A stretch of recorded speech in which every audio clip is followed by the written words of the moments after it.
May I come in, sir? Yeah. Please come back. Please come. दूसरी रह चुका हूँ। Please. बैठिए। Yeah. Thank you, sir. अरे आपका वैकल्पिक विषय क्या है? हाँ सर, दर्शन शास्त्र। दर्शन शास्त्र। अर्थशास्त्र है, तो आप ही दर्शन शास्त्र। दर्शन शास्त्र। अच्छा, आपने एमए वैसे अर्थशास्त्र में जी किया हाँ है, सर। तो आपने अर्थशास्त्र न लेकर फिर दर्शन शास्त्र क्यों लिया है? सर रूरल बैकग्राउंड होने की वजह से और हिंदी मीडियम मेरा माध्यम था, तो इकोनॉमिक्स में मेरा इंटरेस्ट अच्छा था, लेकिन हमें नेट और फिर यूपीएससी में हाई लेवल पे इंग्लिश मीडियम की बुक हमारे सीनियर सजेस्ट किए, तो वहाँ पे आके हमको बदलना पड़ा सर, क्योंकि नेट का हमने 2 बार एग्ज़ाम दिया था जिसमें हम क्वालिफाई नहीं कर पाए थे। मतलब नेट से आपको एहसास हुआ कि अंग्रेजी हमें और भी पढ़ने की ज़रूरत है, हमें और भी economics पढ़ने में, की हाँ। ज़रूरत है। तो दर्शन शास्त्र में अगर मैं आपसे पूछूं, आपका प्रिय दार्शनिक कौन है? प्रिय दार्शनिक सर, कंटेम्प्रेरी फिलॉसफी में, कंटेम्प्रेरी वेस्टर्न फिलॉसफी में हुसल हमको बहुत ज़्यादा पसंद है। हुसल। हुसल, अच्छा। हाँ, क्योंकि सर उसको किस कैटेगरी का फिलोसोफर माना जाता है? उसको किस स्कूल में रखा जाता है? स्कूल में western contemporary philosophy. Western No, no. Contemporary तो एक बड़ा भारी नक्शे का हिस्सा स्कूल बन गया स्कूल्स की बात कर रहे हैं। सिस स्कूल है ना इंडियन फिलोसफी का, उसकी बात कर रहे हैं सर।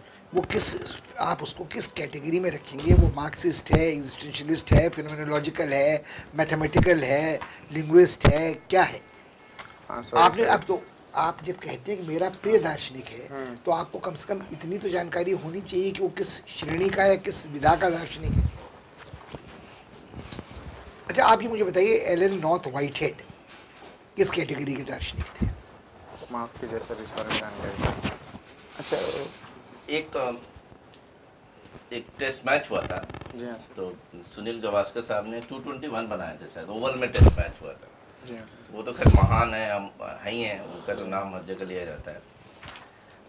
किसी ने कमेंट्री की थी, उनका नाम हो गया उससे। कौन थे वो?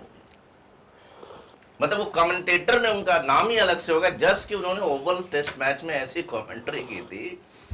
इनका हॉबी है क्रिकेट कमेंट्री। हाँ हाँ हाँ, इसलिए आपसे सवाल पूछा जा रहा है। तो क्या, कौन थे वो? सर इस बारे में हमें जानकारी नहीं है, क्योंकि सर सुनील गावस्कर जिसमें खेलते थे उसमें हम बहुत आपकी छोटे थे। क्रिकेट में तो रुचि है, जी। तो जब ये क्रिकेट फिलोसफर कमेंट्री में पैदा हुए आपकी थे, तो आपके हॉबी साथ के थे फिलोसफर जिनके बारे में भी आप बात कर रहे थे? है कि हुसल आपके साथ के थे? नहीं सर। और आप जब नाम लेते हैं किसी का उत्तर देते वक्त, तो कम से कम आपने कुछ सोच कर नाम उत्तर दिया था। आपने अपनी बचत के लिए यहाँ तक कहा था, मैंने आपसे पूछा था आपका प्रिय दार्शनिक कौन है, आपने कहा था कंटेम्प्रेरी वेस्टर्न में। तो आपने इतना सोचकर अपने लिए वो क्षेत्र नैरो किया था। जी हाँ सर। तो अभी कौन कौन से कमेंटेटर आपको अच्छे लगते हैं? इस समय सर आकाशवाणी पे आनंद चक्रवर्ती और उसका संजय बनर्जी बहुत अच्छे लगते हैं सर, और उसके अलावा विनीत गर और मिलन टिपनिस जो कि इंग्लिश के कमेंटेटर हैं, वो बहुत अच्छे हैं। तो क्या चीज़ खास लगती है उनके कमेंट्री में? सर जो हम टीवी पे देखते हैं और आकाशवाणी पे जो कमेंट्री सुनते हैं, वो अलग ही रोमांच देता है सर। तो अभी जैसे ओडीआई मैच चल रहा है जी हाँ साउथ अफ्रीका वाला, तो कमेंट्री आ रही है रेडियो पे? हाँ सर, आ रही है। किस चैनल पे आ रही है? सर आकाशवाणी के AM FM गोल्ड चैनल पे। FM गोल्ड चैनल पे आ जी रही हाँ है? सर। श्योर है आपने जी सुनी है हाँ। कमेंट्री? जी हाँ सर, मेरे पास रेडियो है। तो मतलब आपने FM गोल्ड चैनल पे सुन ली कमेंट्री? जी। मैं कल ट्राई कर रहा था तो नहीं सुन पा रहा था। नहीं सर, उस पे एक ही 106.4 है ना FM गोल्ड, हाँ सर। तो उस पे कल मैं कोशिश कर रहा था तो मैच नहीं सुन पा रहा था। श्योर है आपने सुना था? सर उसी के आसपास एक और है सर, उस पे आ रहा था रेडियो पे। अरे ये छोड़िए, आपकी क्रिकेट कमेंट्री में रुचि है, तो हाँ। कुछ लोग क्रिकेट कमेंट्री में बिल्कुल प्रामाणिक माने जाते हैं, कंटेम्प्रेरी को छोड़ के, जिनका रेपुटेशन क्रिकेट कमेंट्री के कारण हुआ है। उनमें एक कमेंटेटर ऐसे थे जो भारतीय क्रिकेट टेस्ट टीम के कप्तान भी रहे थे, और उनका बड़ा झगड़ा एक दूसरे कमेंटेटर से था, जो उनके कारण कभी कमेंट्री करने अपने मूल स्थान बॉम्बे को छोड़कर जाते नहीं थे। इन 2 कमेंटेटर्स के नाम बताइए। ये आपकी हॉबी है। जी हाँ सर। अगर आपकी हॉबी है तो ये नहीं कि आज मैंने कमेंट्री सुनी और कमेंटेटर का नाम मुझे याद है। आपको कमेंट्री का पूरा इतिहास याद होना चाहिए। उनके नाम एक रिकॉर्ड भी है टेस्ट मैच में, बहुत यूनिक रिकॉर्ड है उनका। आपके जैसा नहीं पता। चलिए आप अच्छा सर, आप अच्छा मिस्टर देवेंद्र, फिलॉसफी से बहुत बात हो रही है आपसे। मुझे फिलॉसफी में 2-3 चीज़ें बड़ा सोचता हूँ कभी कभी। दर्शन, एक तो दर्शन है कि ये गिलास मुझे दिख रहा है। जी हाँ सर, थैंक यू। ये कौन सा दर्शन है जो दर्शन शास्त्र में आप पढ़ते हैं? सर क्या ये दर्शन है जो दिख रहा है? ये सर दर्शन सिर्फ दिख रहा है इसका मतलब ये नहीं होता कि दर्शन है। जब हम उसको देख के उसके बारे में सोचते हैं हाँ ये पानी भरने का एक पात्र है, तो वो दर्शन होता है सर। उसके बारे में हमें ज्ञान होना चाहिए। किस तरह का ज्ञान होना चाहिए? एक निष्पक्ष न्यायपूर्ण ज्ञान होना चाहिए सर, जो दर्शन में आता है। क्या हम दर्शन कोई हमको रिजल्ट पर पहुंचाता है क्या? सर हम प्रामाणिक रूप से ऐसा नहीं कह सकते, लेकिन तार्किक रूप से ये एक सत्य की तरफ पहुंचने की कोशिश करता है। फिर इसको पढ़ने की जरूरत क्या है? सर जब रिजल्टेंट जीरो है, हम रिजल्ट पर नहीं पहुंचते हैं। सर ऐसा नहीं है कि रिजल्टेंट हमेशा जीरो ही होता है। जैसे अगर हमारा साइंस, अगर कई बार ये कहा जाता है कि दर्शन काली बिल्ली की तरह एक अंधेरे में काली बिल्ली को खोजने के जैसा है, तो उससे हमारा विज्ञान भी तो उसी तरह से एक ब्लैक होल के पीछे पड़ा हुआ है कि उसके बारे में खोजने की कोशिश करता है कि वो हमारा विज्ञान सिर्फ ब्लैक होल खोजने के पीछे पड़ा है कि वो नहीं सर, भौतिक वो भौतिक जगत की सारी वस्तुओं की। जब हम फिजिक्स को भौतिक शास्त्र कहते हैं हाँ सर, तो वो भौतिक जगत के बारे में सोचता है, ब्लैक के बारे में तो नहीं सोचता। तो मिल गया। हाँ सर, वो मिल गया, लेकिन उसके बारे में एक प्रमाणिक जानकारी तो होनी चाहिए जो विज्ञान सिद्ध करता है। जबकि दर्शन शास्त्र तार्किक दृष्टिकोण से ये सिद्ध करने का प्रयास करता है कि वास्तव में चीज है। जो प्रामाणिक जानकारी विज्ञान की होती है वो तार्किक नहीं होती। तार्किक होती है सर, हम ऐसा नहीं कह रहे हैं, लेकिन सर जो दर्शन होता है वो भौतिक जगत के साथ साथ आध्यात्मिक जगत के बारे में भी सोचता है। अच्छा, नास्तिक और आस्तिक, जी हाँ सर, ये दोनों में अंतर क्या है? सर नास्तिक जो दर्शन शास्त्र में कैटेगराइजेशन किया गया है वो एक वेद के आधार पे, वेद की मान्यता के आधार पे, दूसरा ईश्वर की मान्यता के आधार पे। तो वेद को जो भी दार्शनिक वेद को मानते हैं, जो भी दर्शन वेद की प्रामाणिकता को स्वीकार करता है, एक तो उसके अनुसार आस्तिक दर्शन होता है, जो नहीं स्वीकार करता नास्तिक माना जाता है। आस्तिक के दर्शन कितने हैं और नास्तिक कितने हैं? वेद के आधार पे जो आस्तिक दर्शन है वो 4 हैं। 4 ही हैं? जी हाँ सर, हम वेद के आधार पे आस्तिक दर्शन, जी हाँ सर 4 हैं। नहीं, मैं ये बोलूँ कि इंडियन स्कूल ऑफ फिलोसफी कितनी है? 6 हैं। हाँ, कौन कौन से हैं? न्याय वैशेषिक, सांख्य योग और मीमांसा और वेदांत। और सांख्य बोला? सांख्य योग बोले सर। सांख्य क्या है? ये संख्या से कोई संबंध है क्या इसका? जी हाँ सर, सांख्य का वैसे नाम क्यों पड़ा इसका सांख्य दर्शन? संख्या से लिया क्योंकि ये 25 तत्वों को स्वीकार करता है। 25 प्रकार के तत्वों को स्वीकार करता है। 25 प्रकार के तत्व किस आधार पर है? 25 पंचभूत हैं, पंच महाभूत हैं, हाँ। तन्मात्राएं हैं, फिर क्या है? कर्मेंद्रियां सर, 5 कर्मेंद्रियां हैं और 5 तन्मेंद्रियां हैं। कर्मेंद्रिय तत्व हैं सर, उसके तत्व में ही आते हैं सर। कौन कौन सी हैं? नहीं, सांख्य सिंपल बताओ ना कि गॉड को मानता है कि नहीं मानता है? नहीं सर, सांख्य गॉड को नहीं मानता है। कोई प्रमाण है? सर सबसे पुराना दर्शन सांख्य है, लेकिन उस समय उसके संबंध में कोई प्रमाण नहीं मिला था। अच्छा, एक शब्द है फिलोसफी में, एकेश्वरवाद। जी हाँ सर। ये क्या है एकेश्वरवाद? कहाँ इसकी प्रारंभिक स्वरूप मिलता है? प्रमाण, प्रूफ? एकेश्वरवाद का प्रारंभिक भारतीय वाङ्मय में एकेश्वरवाद। सर भारतीय दर्शन में नहीं, वाङ्मय में, भारतीय वाङ्मय में। भारतीय वाङ्मय मतलब सब कुछ हो जाता है उसमें। उसका प्रारंभिक प्रमाण कहाँ मिलता है एकेश्वरवाद का? एकेश्वरवाद का प्रारंभिक प्रमाण। एकेश्वरवाद होता क्या है? बस बता दो आप। एकेश्वरवाद सर ऐसा सिद्धांत है जो एक ईश्वर की अवधारणा को स्वीकार करता है। एक ईश्वर की अवधारणा को स्वीकार करता है और तथा उसी को मानता है कि हमारे जगत का निर्माता। वेदों में इसकी कुछ चर्चा है? उपनिषद में इसकी कहीं चर्चा है? कुछ आपके ध्यान है? कुछ लाइन उसकी वेदों में, उपनिषदों में? ध्यान नहीं आ रहा है सर, मुझे ऐसा लग रहा है कि हमने पढ़ा हुआ है, लेकिन हम बहुत क्लियर नहीं है इस मामले में। अच्छा, ये उपनिषद का मीनिंग क्या है?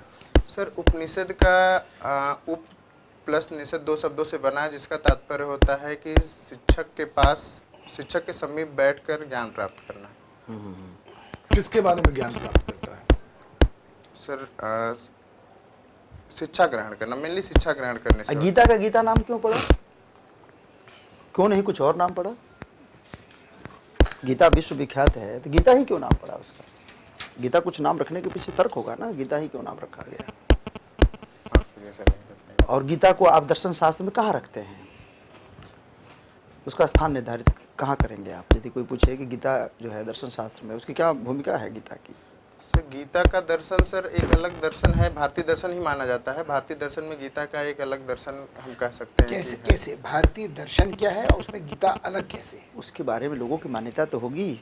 अब जैसे एक लाइन में बोलता हूँ, सर्वशास्त्रमयी गीता, इसका मीनिंग क्या होगा?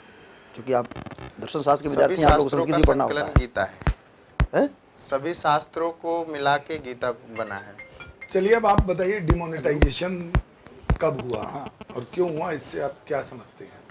सर कहाँ डिमोनेटाइजेशन कहाँ हो चुका है, किस किस वर्ड के और किस पार्ट में डिमोनेटाइजेशन हुआ है? अश्विनी, मैं क्या भी रिजल्ट मीटिंग में हूँ, बनेगा? क्या मैं आपसे कुछ देर बाद बात करूँ? मैं भी सर meeting वर्ल्ड के अगर भारत के अलावा पहले तो बताओ आप डिमोनेटाइजेशन क्या है? डिमोनेटाइजेशन जिसे डिमोनेटाइजेशन वो होता है जिसमें एक खास प्रकार के या सभी प्रकार के जो नोट चलन में होते हैं, कानूनी मुद्रा जो होती है नोट चलन में होते हैं, उन्हें बंद कर दिया जाता है या उनकी जगह पे फिर नई मुद्रा का प्रसार किया जाता है। कौन बंद कर सकता है उसको? सर आरबीआई बंद कर सकती है सर, या तो उसके रिकमेंडेशन से प्रधानमंत्री उसको घोषणा कर सकते हैं नोटबंदी की। अच्छा, मोदी ने ऐसा क्या आपके यहाँ कौन कर सकता है? आपके यहाँ किसको पावर है?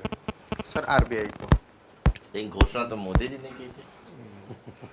तो कितने नोट डिमोनेटाइजेशन में आए?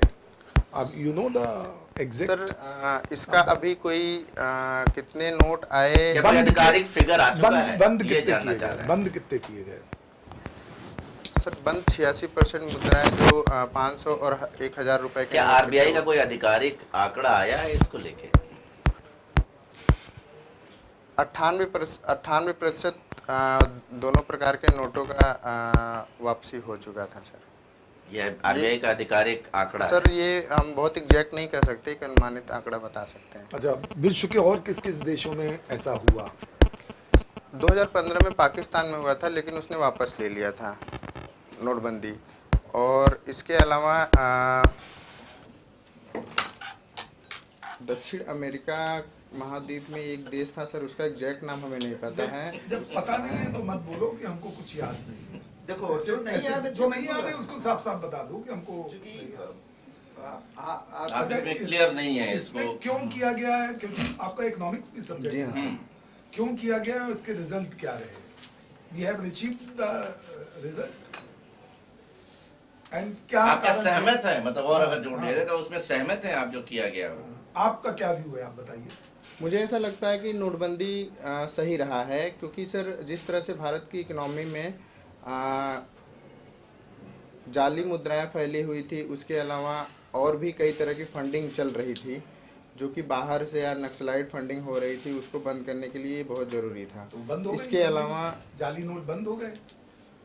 जी हाँ सर, जाली नोट तो मेरे आज ख्याल की डेट में मार्केट में कोई जाली नोट नहीं चलता।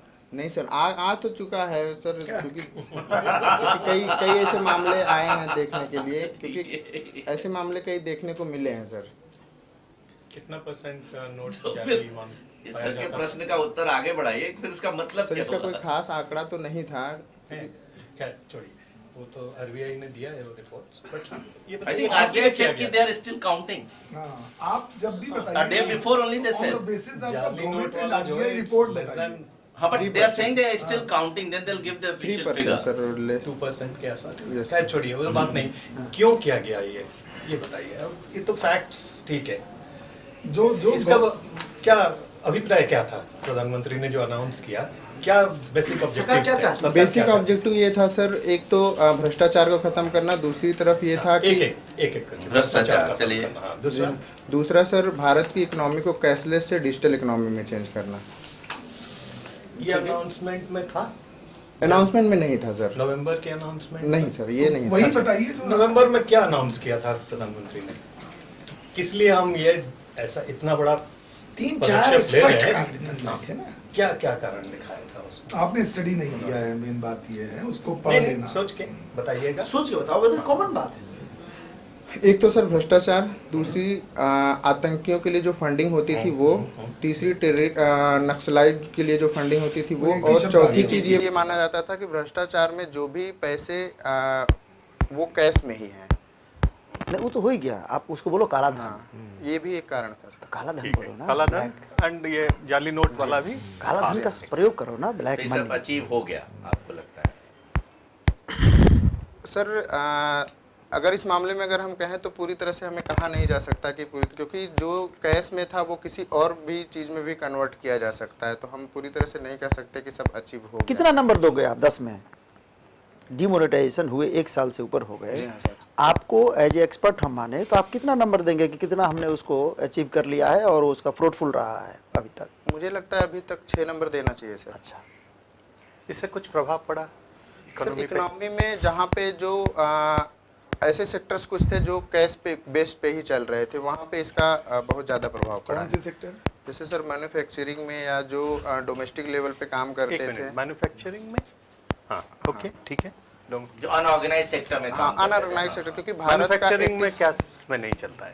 मैन्युफैक्चरिंग तो बैंकिंग रूट से होता है ज़्यादातर, वो तो सर ऑर्गेनाइज सेक्टर है कुछ ज़्यादा। ऐसे सेक्टर्स थे जो जैसे घरेलू काम करने के लिए जो हम एक तरह से ये कह सकते हैं कि घरेलू जो सामान बनते थे, घर की औरतें बनाती थी, डेली बेसिस पे काम करती आप थी। क्या चेक में पेमेंट होने लगा? नहीं सर, तो आप दोनों बात बोल रहे हो। कहाँ अंतर पड़ा है? घरेलू डोमेस्टिक हेल्प तो कम ही परसेंट है, इकोनॉमी पूरा मैक्रो सर हमारी इकोनॉमी की बात कर रहे हैं। 86% उस समय अनऑर्गेनाइज सेक्टर से था, जो कि कैश बेस्ड ही अच्छा था। उस समय था, तो अभी क्या फिगर है, कितने परसेंट ऑर्गेनाइज हो गया? नहीं सर, पूरी तरह नहीं ऑर्गेनाइज हुआ है, क्योंकि 60% हो गया। 6 नंबर दिए ना आपने। रियल एस्टेट में कोई फर्क पड़ा उसमें? रियल एस्टेट में जी हाँ सर, जो कैश पे होता था वो तो खत्म हो गया, क्योंकि रियल एस्टेट पे तो इसका काफी फर्क पड़ा है। लेकिन अभी जो कल अखबारों में जो आई है बातें, जी हाँ सर। मुझे तो लगता है कि सारा कुछ बेकार है ये डिमोनेटाइजेशन वगैरह, जब इतने बड़े जब बड़े घोटाले हो रहे हैं। 98% आप बोले हैं कि सब ने जैसे वापस ही बताया आ वापस ही आ गया। गया, फिर डिमोनेटाइजेशन क्या हुआ? क्या सब फायदा तो हुआ? ठीक है, जो सब कल तो अखबार का legal न्यूज़ था। पढ़ा ना जब आपने आपका सारा पैसा वापस आ गया तो इसके माने देयर वाज नो ब्लैक, हाँ, ब्लैक तो था ही नहीं कुछ, सारा तो हुआ ही। लोग की आदत थी कि घर में कैश रखते थे, इसलिए रखते थे। कैश ब्लैक होता है क्या क्या? आप इसको बिहेवियरल रख के इशू नहीं कर सर, देंगे? हो सकता है कैश ब्लैक हो सकता है, क्योंकि अगर उस पर टैक्स न दिया जाए नहीं, तो कैश black हमेशा माना ब्लैक जाता होता है। है। नहीं सर, ऐसा नहीं है, कैश हमेशा ब्लैक नहीं होता सर, नहीं सिर्फ उसी होता है। कंडीशन में ब्लैक होता है जब उस कैश पे टैक्स न दिया गया हो। तो फिर प्रधानमंत्री ने ऐसे क्यों कहा कि ये नोटबंदी से सारा ब्लैक मनी वापस आ जाएगा? ये एक अनुमान था सर, और कहीं न कहीं काफ़ी हद तक जिस तरह से प्लान किया गया नोटबंदी को, मुझे लगता है कि सरकार अभी तक इस बारे में पॉजिटिव रिस्पांस ही दे रही है। और कहीं न कहीं ये भी दिख रहा है कि अगर डिजिटल इकोनॉमी हमारी हो जाती है आगे चल कहीं के, ना कहीं क्या मतलब है? व्हाट डू मीन बाय कहीं ना कहीं हो जाती है? कुछ डिजिटल Digital- इकोनॉमी में क्या क्या कुछ शुरू किए उन्होंने, जैसे सर जैसे मोबाइल ट्रांजैक्शन से कुछ नाम बनाया? जैसे भीम ऐप बना, यूपीआई, और उसके अलावा मोबाइल ट्रांजैक्शन के लिए कई और जैसे पेटीएम वगैरह ये सब ऐप्स आए, जो कि क्या फर्क है पेटीएम और यूपीआई में, भीम में? कोई अंतर है या दोनों बराबर है, अलग अलग ब्रांड है बस? नहीं सर, जो भीम ऐप है वो एक ऐसा पोर्टल है जहाँ पे हम कहीं किसी भी स्टेज पे पेमेंट किसी भी मामले में कर सकते हैं। जैसे अगर किसी अकाउंट से अकाउंट में ट्रांसफ़र हुआ तो कर सकते हैं, कहीं अगर हम कोई शॉपिंग वगैरह कर रहे हैं तो वहाँ भी इसका हम पेमेंट कर सकते हैं, ट्रांजैक्शन कर सकते हैं। अच्छा, आप पेटीएम में, सॉरी एक सवाल और, पेटीएम में क्या फर्क? पेटीएम भी तो कहीं भी जाओ सारे दुकान में पेटीएम का और लगा रहता है, क्या कोई फर्क है दोनों में? कई चीज़ें अलग अलग ब्रांड्स हैं। ब्रांड तो एक ही नहीं है, क्योंकि सर भीम ऐप जो है ये गवर्नमेंट लाया है। वो ठीक है, आपकी बात नहीं कर रहा हूँ मैं, ये जो ट्रांजैक्शन मोड है इसमें कोई डिफरेंस है दोनों में? पेटीएम हुआ, मोबीक्विक हुआ, या जो भी है आपके? सर बाकी एक कुछ चीज़ तो है? हम दो तरीके से इसका फ़ायदा देखते हैं, जो कि सर पेटीएम जो है सर वो अगर हम ट्रांजैक्शन करते हैं किसी अकाउंट में तो उसका अलग से चार्ज करता है, तो लिमिटेशंस उसकी भी हैं। हाँ, ये आप जरूर देख लीजिएगा, क्योंकि दोनों में अंतर है। जी एक हाँ। वॉलेट है हाँ, और दूसरा एक डायरेक्ट ट्रांसफर होता हाँ, है। डायरेक्ट ट्रांसफर तो वॉलेट के लिए ट्रांजैक्शन फीस रहता है, ये वाला थोड़ा ब्रशअप कर लीजिएगा। जी हाँ। एक चीज़ इसमें आपके बायोडाटा में एक चीज़ जो ये यूनिक दिख रहा है, डीप म्यूट ग्रेटर और इक्वल टू 40%। जी हाँ सर। तो आपके पास आपने ये सब पहले से डाला हुआ है सब? क्योंकि जब हम आपसे बात कर रहे हैं तो there is no visible sign और perceptible sign of an impairment of either hearing और स्पीच। जी हाँ सर, मुझे 40% से ज़्यादा नहीं सुनाई देता है, क्योंकि हमने ये are you using a hearing aid at the moment? नहीं सर, अभी तो नहीं यूज अभी करता। तो आप तो बहुत अच्छे से सुन रहे हैं। सर थोड़ा सा और अगर स्पेस हो जाए तो कई चीज़ें हमें नहीं समझ, जैसे ये सर एक सवाल पूछे तो हमें वो नहीं सुनाई दिया। हियरिंग का है कि कॉम्प्रिहेंशन का है? सवाल ये सर हियरिंग का कुछ प्रॉब्लम है। तो आपने तो स्पीच का भी कहा है। वो तो हेलन केलर के ज़माने से अगर हियरिंग इम्पेयरमेंट है तो स्पीच इम्पेयरमेंट बुनियादी तौर पर फॉलो करेगा। अगर if you don't hear a language as you grow up there be a speech impairment. क्योंकि हमें तो कुछ तो आपने तो पूछा नहीं कि दोहराइए या जो भी है, अगर समझ में नहीं सुनाई नहीं दिया ठीक से। फिर आपने सवाल पूछ दिया तो नहीं, जब आपने जो सवाल आपकी समझ में नहीं आया था, ये सुनाई नहीं दिया था, तो आपने कभी ये प्रयास तो किया नहीं कि मतलब वो कृपया मुझे दूसरी बार सुनाएं, मैं समझ। हमें ऐसा लगा भी नहीं कि आपने सवाल सुना नहीं इसलिए आपने सुना। आपके पास मेडिकल का? जी हाँ सर। अच्छा ठीक है, कोई प्रॉब्लम, हम लोग टेक्निकल में जाएंगे, बट ये हम लोग का एक क्यूरी था because you already mention in the biodata. Last question, अभी यूपी का बजट हुआ, एक ऐसा उसमें प्रोविजन आया है जो इतिहास में पहली बार हुआ, ऐसा जो कुछ प्रोविजन उन्होंने जोगी जी ने किया है, वो पता है क्या है वो? जी हाँ सर, गाय के संरक्षण के लिए गौशाला बनवाने का एक गाय पशु के लिए तो पहले भी हुआ है, वो नया नहीं है, एक बिल्कुल ही नया है जो इतिहास में पहली बार हुआ है, जो बजट में उसका प्रोविजन किया गया है। ये मैं जानना चाहता हूँ because you are belong from Uttar Pradesh, Jaunpur. माफ कीजिएगा सर, इस बारे में भी हमने संपूर्ण अध्ययन नहीं किया। अच्छा, अखबार नहीं पढ़े थे आज? पढ़े थे सर। आज पढ़े थे? जी हाँ सर। अच्छा, क्या हेडलाइन था आज का? सर आज का हेडलाइन दो हेडलाइन सर। हाँ। एक तो प्रधानमंत्री ने कल बच्चों के एग्जाम के स्ट्रेस के लिए एक स्पीच दिया था सर। कुछ अच्छा लगा आपको, सीखे उससे? जी हाँ सर। उन्होंने एक अगर जो मौलिक बातें कही उन्होंने, क्या कही वो? बड़ा इंपॉर्टेंट बात कहा सर। उन्होंने एकाग्रता और प्रतिस्पर्धा की जगह पे अनुस्पर्धा की जगह की बात की, अनुस्पर्धा की बात की है। बहुत सारी बातें किया है उन्होंने, लेकिन नंबर को लेकर के कुछ बात किया है कि नंबर क्या है, इम्पोर्टेंट है नहीं है। प्रधानमंत्री जी ने कहाँ तक पढ़ाई की है? सर प्रधानमंत्री जी ने ग्रेजुएशन तक तो पढ़ाई की है। नहीं, मैं तो आप अंदाजे से बोल रहे हैं कि आपको ये पता है? ये विवादास्पद विषय रहा है, समसामयिक जानकारी का विषय रहा है। दिल्ली यूनिवर्सिटी में उनकी डिग्री थी जो एंटायर हिस्ट्री की थी, इस तरह का कोई विषय नहीं है। उस डिग्री का रिकॉर्ड नहीं मिला है, उस डिग्री का राइट टू इन्फॉर्मेशन में लोगों ने पूछा है, और उनका जो फॉर्म बी होता है जो पीपल्स रिप्रेजेंटेटिव एक्ट में ऑब्लिगेटरी मैंडेटरी है, उसमें कॉलम खाली छोड़ा गया। ओके देवेंद्र, चलिए ठीक है, थैंक यू।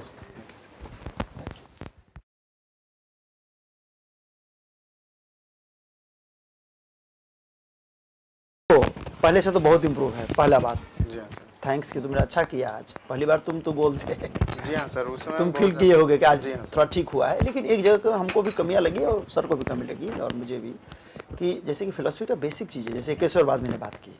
तो केशवरवाद तो इतना बार, कम से कम मोदी जी ने 50 बार एकम सद विप्रा बहुधा वदंती अपने स्पीच में विदेश जहाँ भी गए हैं बोले हैं, जहाँ भी गए हैं वहाँ बोले हैं वसुधैव कुटुंबकम, वसुधैव कुटुंबकम और एकम सद विप्रा बहुधा वदंती उन्होंने कितने बार बोला है, और केशवरवाद का बेस्ट एग्जाम्पल है।